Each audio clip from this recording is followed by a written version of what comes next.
big right hand. Oh, boom shakalaka! Boom shakalaka! Here comes flying!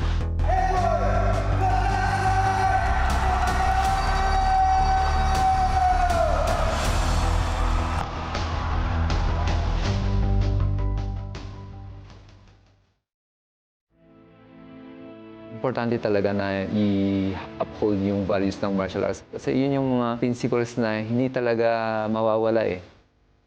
Emotional scenes! Standing ovation here! Edward Flying has done it! The Philippines' most famous martial artist!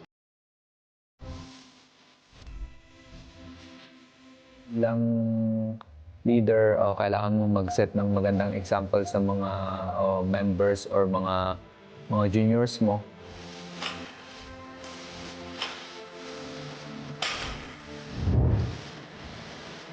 Kailangan talaga kung may ginagawa kayong training, kailangan mong tapusin. Kasi ikaw yung tinitingnan nila eh. Kailangan mo talagang mag-set ng example sa kanila.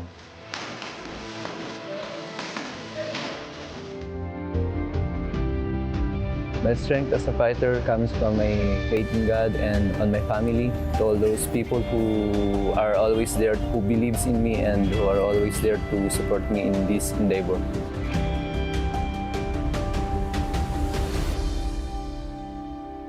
The mission of Lions Nation is to unleash greatness in every human being and share it to the world through the moral values of martial arts.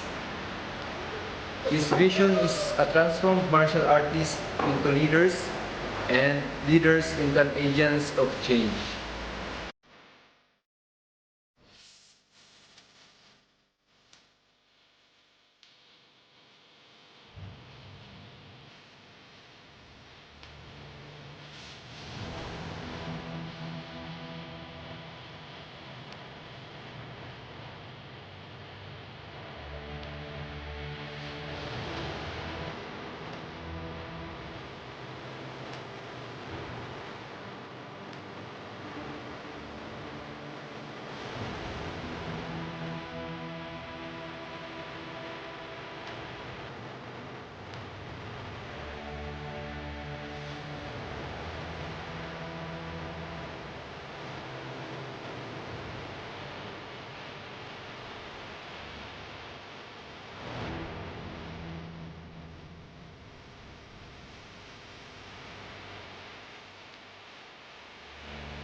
We're only half a minute into this third round.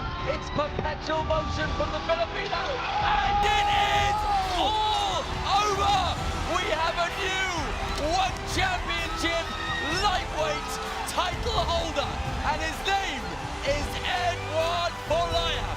Quite possibly the biggest upset we've ever had in one championship.